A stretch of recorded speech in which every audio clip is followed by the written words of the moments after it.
P.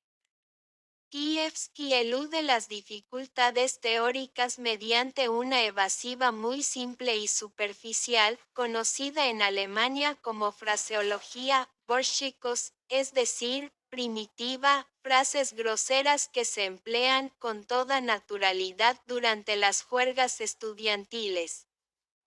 He aquí un ejemplo. El sufragio universal, escribe P. Kievsky, la jornada de 8 horas y hasta la república, son lógicamente compatibles con el imperialismo, a pesar de que no le hacen ninguna gracia. Signo de cierre de exclamación. Y, por eso, su realización es extremadamente difícil. Nosotros no tendríamos nada en contra de la declaración, Borshikos, de que la República no le hace ninguna gracia al imperialismo. Una palabra frívola puede a veces dar colorido a una polémica científica. Si además en esta polémica sobre problemas serios hubiera un análisis económico y político de los conceptos en discusión. Pero en P. Kievsky la frase, Borshikos, sustituye ese análisis u oculta su ausencia. ¿Qué puede significar? A república no le hace ninguna gracia al imperialismo. ¿Y por qué? La república es una de las formas posibles de superestructura política en la sociedad capitalista y, además, la forma más democrática dentro de las condiciones actuales. Decir, la república no le hace ninguna gracia al imperialismo quiere decir que existe una contradicción entre el imperialismo y la democracia. Es muy posible que esta conclusión no le haga gracia a P. Kievsky e inclusive ninguna gracia. A pesar de ello, es irrefutable. Continuemos. ¿De qué carácter es esta contradicción entre el imperialismo y la democracia?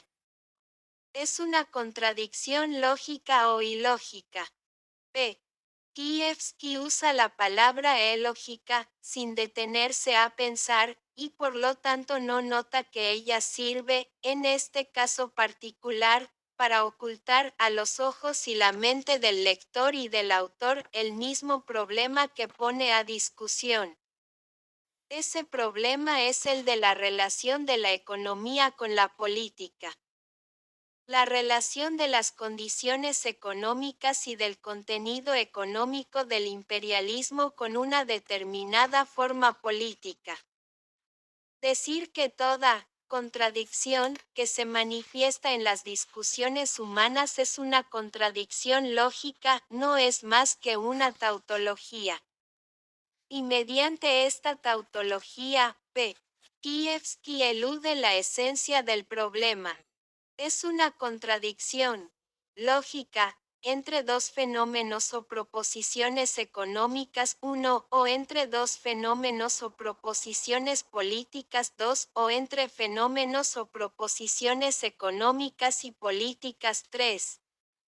Pues este es el fondo de la cuestión, ya que estamos discutiendo la calidad de lo alcanzable o lo inalcanzable, desde el punto de vista económico, bajo una u otra forma política.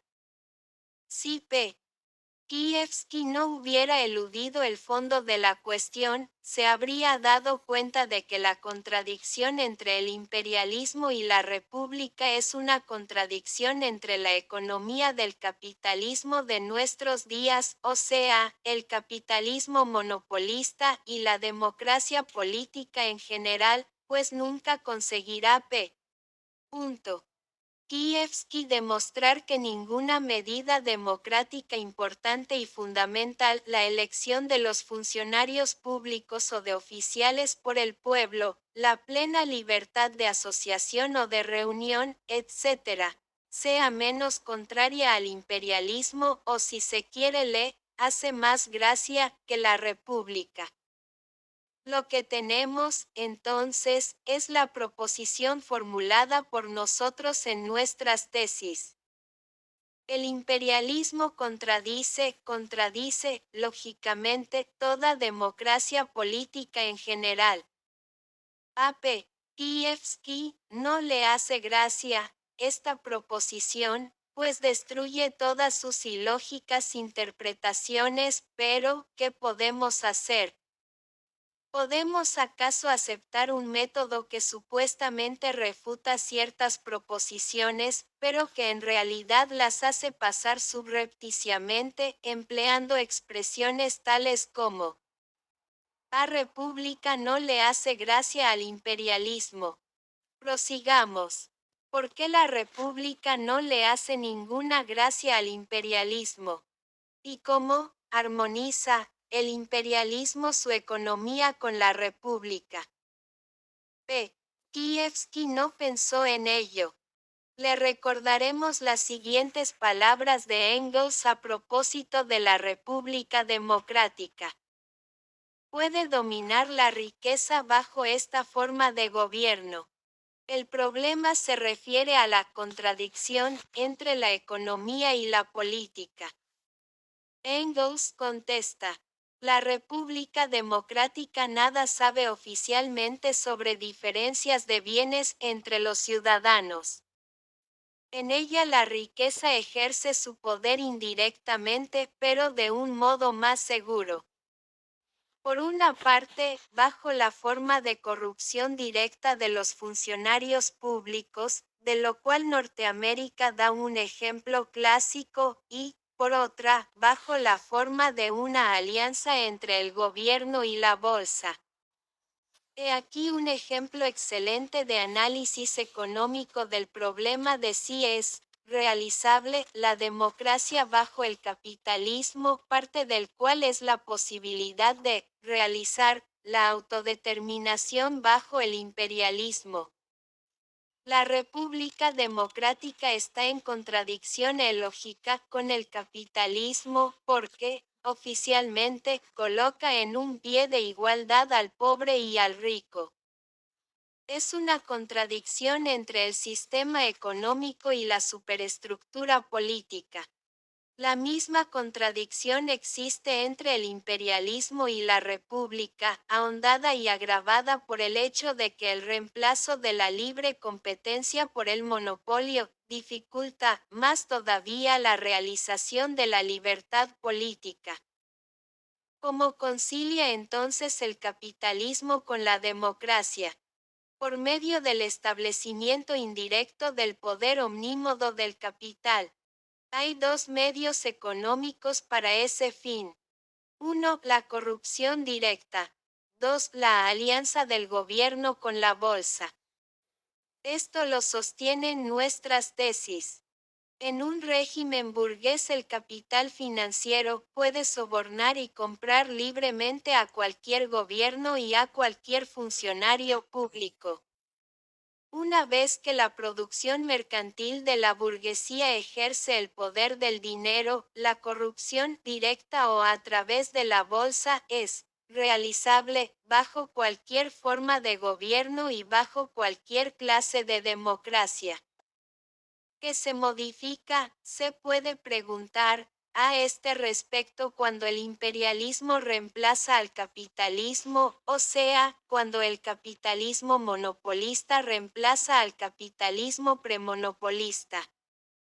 Solamente que se intensifica el poder de la bolsa.